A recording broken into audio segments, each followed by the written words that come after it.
দেবরায় জিন্দাবাদ জিন্দাবাদ।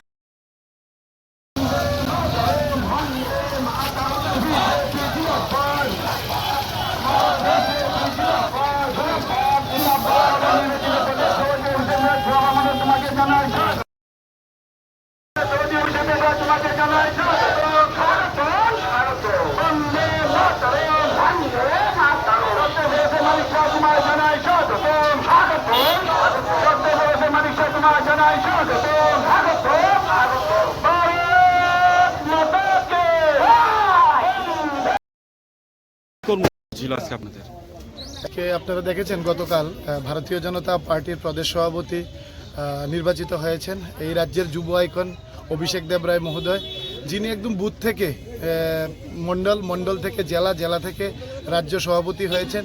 একজন অভিজ্ঞ ব্যক্তিত্ব আজকে এবং যুবকদের একটা অনুপ্রেরণা। এই বয়সে যিনি রাজ্যকে পথ দেখাবেন, যুবককে দিশা দেখাবেন।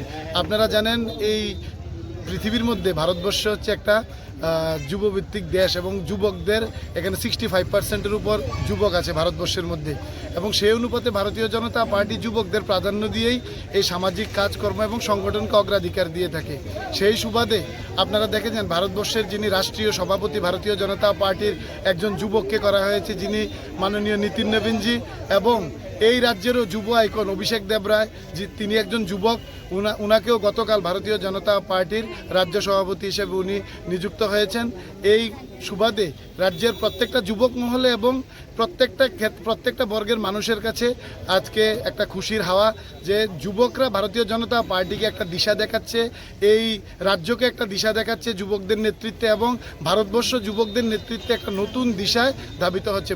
নরেন্দ্র মোদীজির যে স্বপ্ন, যে এক ভারত শ্রেষ্ঠ ভারত, যে বিকশিত ভারত, সে স্বপ্নের দিকে যুবকরা, যারা যুব নেতৃত্বরা আছে, তারা এগিয়ে নিয়ে যাচ্ছে। আর এটাই ভারতীয় জনতা পার্টি, যেখানে যুবকদের রাষ্ট্র নির্মাণের উদ্যমকে কাজে লাগিয়ে এবং যারা অভিভাবকেরা আছেন তাদের অভিজ্ঞতাকে কাজে লাগিয়ে যুব এবং অভিভাবকদের সংমিশ্রণে এই দলের কার্যক্রম এগিয়ে নিয়ে যাওয়া হয়। এটাই ভারত।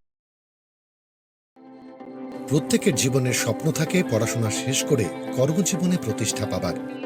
এই দিক দিয়ে আমি সফল শুধুমাত্র একটি কারণে, সেটা হলো আমার কলেজ টিপস, যেখান থেকে গ্র্যাজুয়েশন কমপ্লিট করে উচ্চতর শিক্ষা নিয়ে আজ আমি সফলভাবে প্রতিষ্ঠিত। টিপসে পড়াশোনা ছাড়াও নিজেদের কেরিয়ারে কিভাবে অনেক বেশি মাত্রায় সুযোগ পাওয়া যায় তার সবকিছুই হাতে কলমে শেখানো হয়।